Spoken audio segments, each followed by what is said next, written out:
जो सम्मान हम अपने पेरेंट्स का करते हैं, हमें वो गाली गलौज नहीं कर सकते, उनका सम्मान करते हैं भैया, वैसे ही सम्मान हमें देश का भी करना चाहिए। हमें कभी देश को गाली नहीं देनी चाहिए कि देश ऐसा है, देश वैसा है, देश गंदा है। हमें जिस दिन ये समझ में आएगा ना, ये जितने भी लोग बाहर से आते हैं बोलते हैं कि यार India is a garbage country, India is a dustbin country, कुछ ना कुछ फालतू हमारे देश के बारे में बोलते रहते हैं, तो क्या वो गलत बोलते हैं? आप बोलेंगे भैया अभी तो आप कह रहे थे देश को गलत मत बोलो, फिर आप बोल रहे हो कि वो लोग बोलते हैं गलत। वो लोग गलत बोल रहे हैं क्योंकि हम ऐसा कर रहे हैं। हमारे लिए अच्छी अच्छी ट्रेनें बनाई जाती हैं, बट उनको हम तोड़ते हैं, फोड़ते हैं, देखे ना, पत्थर मार देते हैं, ओवर क्राउडिंग कर लेते हैं, बहुत कुछ गलत करते हैं। बसें होती हैं, बसों में गंदगी कर देते हैं, सीट फाड़ देते हैं, टॉयलेट्स बनवाए जाते हैं, उन्हें गंदा कर देते हैं, उनके पाइप तोड़ देते हैं। तो इंडिया के अंदर क्या है कि ऐसा नहीं है कि गवर्नमेंट वर्क नहीं करती, करती है, बट यहाँ के लोग जो है ना इलिटरेट नहीं, कुछ जाते हैं, सिविक सेंस नहीं है उनके अंदर। वो अपने घर में तोड़ फोड़ नहीं करेंगे, अपने घर के नुकसान नहीं करेंगे, क्योंकि उन्हें दिखता है कि घर मेरा है, बट वो कंट्री को कभी अपना नहीं सकते, कुछ कंट्री को कभी अपना नहीं मानते। और ये सबसे बड़ी प्रॉब्लम है कि हम इस भारत को, देश को अपना कहते तो हैं, लेकिन अपना ऐसा बिहेव नहीं करते। नहीं तो अपनी चीजों को कौन तोड़ता है भाई साहब? तुम तोड़ के दो, तुम मम्मी पापा को तोड़ देंगे भाई साहब। घर में कोई सामान का नुकसान करोगे तो घर वाले छोड़ देंगे? नहीं छोड़ेंगे ना।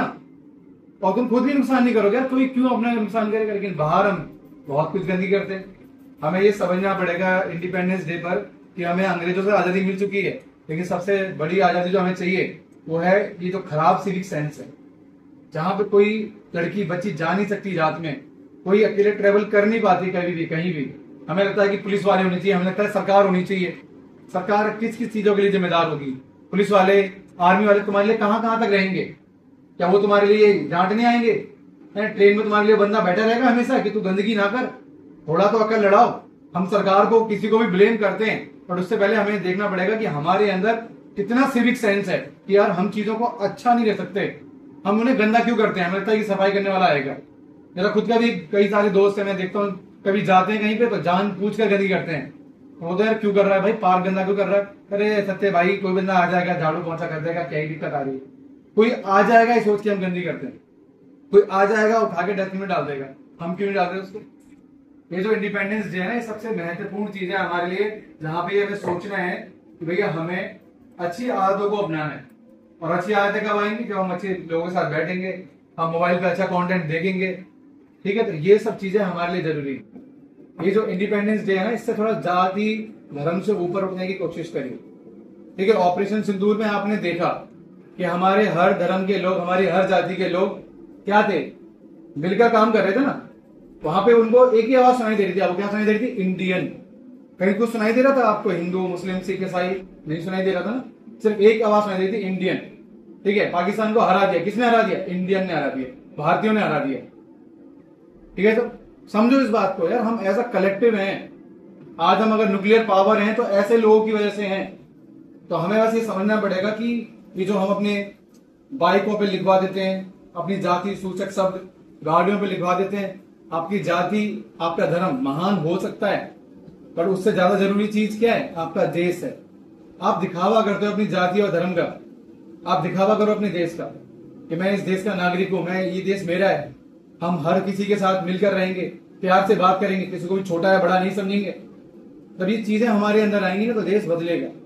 और देश को बदलने के लिए जैसे एक खेत के अंदर एक बीज डालते हैं, और जैसे बीज होते हैं वैसे पेड़ बनते हैं, वैसे बगीचा बनता है, वैसे आप इस इंडिया के लिए बीज हो, आप सीड्स हो। आपके अंदर मैं जो डालूंगा, जो बातें बोलूंगा, या कोई और जो बोलेगा मोबाइल से जो बोल रहा है, आपका जो भी यूट्यूबर बोल रहा है, या तो वो गंदा डालेगा या अच्छा डालेगा। तो अच्छा डालेगा तो अच्छा बनोगे, देश अच्छा बनेगा। और गंदा डालोगे, आप यूट्यूबर देख रहे हो जो गंदगी फैला रहा है, गंदी चीजें कर रहा है, गंदी हरकतें कर रहा है, तुम भी कल को अपना यूट्यूब चैनल खोलोगे, यही उल्टी सीधे काम करोगे, या कुछ भी करोगे, यही सब करोगे। हमें ये समझना पड़ेगा कि हर चीज जो हमें दिखाई दे रही है, मोबाइल पे कोई दिखा रहा है, वो कंटेंट सही हो, ये जरूरी नहीं है। हमें अपनी सोच को बदलने का समय आ चुका है। ठीक है? ये नहीं कि हर चीज जो हमें दिख रही है वो हमें दिमाग में डालनी है। कुछ चीजें जो हमें खराब लगती हैं उसे दिमाग में अंदर से घुसने से क्या करना पड़ेगा? रोकना पड़ेगा। देश महान तभी बनेगा जब हम सब अपनी जिम्मेदारी निभाएंगे। तो सबसे महत्वपूर्ण ये हमारा सिविक सेंस है।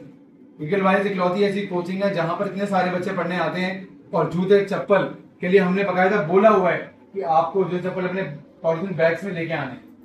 अब मौसम खराब चल रहा है, कई बच्चे नीला पा रहे, जूते गंदे हो जा रहे हैं, तो बाहर उतारने में बात अलग है, लेकिन जब आपको दिखाई दे कि सड़कें साफ हो चुकी हैं तो आप फिर से वही चीज चालू करिए। क्योंकि ये जो जूते चप्पल हम जो उठा रहे हैं, ठीक है, ये हमारा कल्चर होना चाहिए कि यार हम जहां पढ़ने जा रहे हैं वहां गंदगी नहीं होनी चाहिए। हमारे कोई अंकल सफाई करने वाले हैं, मान लो वो सफाई कर देंगे, लेकिन हम उनका सहारा बने कि हम गंदगी ना करें, हम उनकी हेल्प करें। हम में से 30-40% दिल्ली वालों लोगों को अस्थमा हो सकता है, आगे जाके ब्रोंचाइटिस हो सकता है, कई तरह की बीमारियां सांस से हो सकती हैं। और उसका मेन कारण क्या होता है? धूल मिट्टी, गंदगी। अगर आप एक जगह बैठ रहे हो 1-1.5-2 घंटे, तो वहां गंदगी अगर होगी तो नुकसान किसका हो रहा है? आप ही का हो। तो ये सिविक सेंस बनाइए। धर्म आपका अच्छा है, जाति आपकी महान है, आप जिस प्रदेश से आते हो, जो आपकी लैंग्वेज है वो महान हो सकती है, बट जबरदस्ती वो किसी को दिखाने के लिए महान है तो फिर आप गलती कर रहे हो, बहुत बड़ी गलती कर रहे हो। क्योंकि इसको दिखाने के चक्कर में आप सबसे बड़ी चीज भूल जा रहे हो। वो क्या है? वो देश है। क्योंकि फिर वो आपको इंडियन नहीं समझेगा, वो आपकी कास्ट से जानेगा, आपको आपके रिलीजन से जानेगा, फिर वो आपको इंडियन नहीं समझेगा। इसलिए दिखावा उतना ही करो जितना जरूरी है। तो अपने धर्म जाति का दिखावा इतना नहीं करना चाहिए कि लोग आपको भूल जाएं और आपको फिर ये समझें कि तू तो भैया ये तो दिखा रहा है। तो देश के बारे में अच्छी बातें करो, अच्छा बोलो। स्कूल्स में डिबेट्स होती हैं, भाग लिया करो, क्योंकि पढ़ाई अच्छी है, फिजिक्स केमिस्ट्री बहुत बढ़िया है, लेकिन ऐसा बच्चा जो चुपचाप बैठा रहता है, मूक रहता है, कुछ नहीं बोलता, वो किसी काम का नहीं है। आजकल बहुत से बच्चे जो लैंग्वेजेस सीख रहे हैं, कई तरह के आगे निकल रहे हैं, वो लोग भी कामयाब इसीलिए हो रहे हैं क्योंकि वो उन चीजों को सीख पाते हैं, इंटरेक्शन सीख पाते हैं। और लाइफ में सबसे इंपॉर्टेंट चीज क्या है? इंटरेक्शन है। आपने अच्छा प्रोडक्ट बना लिया, बट आप अपने प्रोडक्ट के बारे में किसी को बोल नहीं पा रहे, तो देन क्या होगा? लोग तो समझ पाएंगे, वो प्रोडक्ट को नहीं समझ पाएंगे। तो वही सेम चीज आपको सीखनी है। पढ़ाई का मतलब ये नहीं कि 6 इंच की स्क्रीन ले ली, मोबाइल ले लिया, 8 इंच की स्क्रीन ले लिया, लैपटॉप ले लिया। इससे बढ़कर पढ़ाई है, जहां एक दूसरे को समझे, इंटरेक्शन करें, चीजें ऐसी होनी चाहिए। ठीक है सर? तो आप लोग सब मेरे पीछे बोलेंगे भारत माता की जय, इसलिए बोलेंगे क्योंकि भारत वास्तव में हमारी माँ है। लेकिन हम लोग जो अपने दिमाग गंदा करके बैठे हैं ना, वो उसको माँ नहीं समझ रहे हैं। हम समझते हैं कि भारत जो है, अर्थ जो भूमि है उसका एक टुकड़ा है, बस एक भूमि का एक टुकड़ा है, तो हमें दे दिया गया है, मिल गया है, अंग्रेजों से हमें छीन लिया है, आजादी मिल गई है। ये सोचते हैं, ऐसा नहीं है भाई। भारत बहुत विशाल है, भारत बहुत बड़ा है, और भारत वास्तव में हमारी माँ है, क्योंकि कई सालों से ये हमारी संस्कृति को लेके चल रहा है। भगवान के इतने अवतार हुए किसी धरती पर हुए, यानी कि हम जिस धरती पर हैं तो भगवान की धरती है। सब जहाँ पे इतने धर्म जो है उपजे, उन्होंने जन्म लिया, आगे बढ़े, तो हमें हमेशा इसका सम्मान करना चाहिए।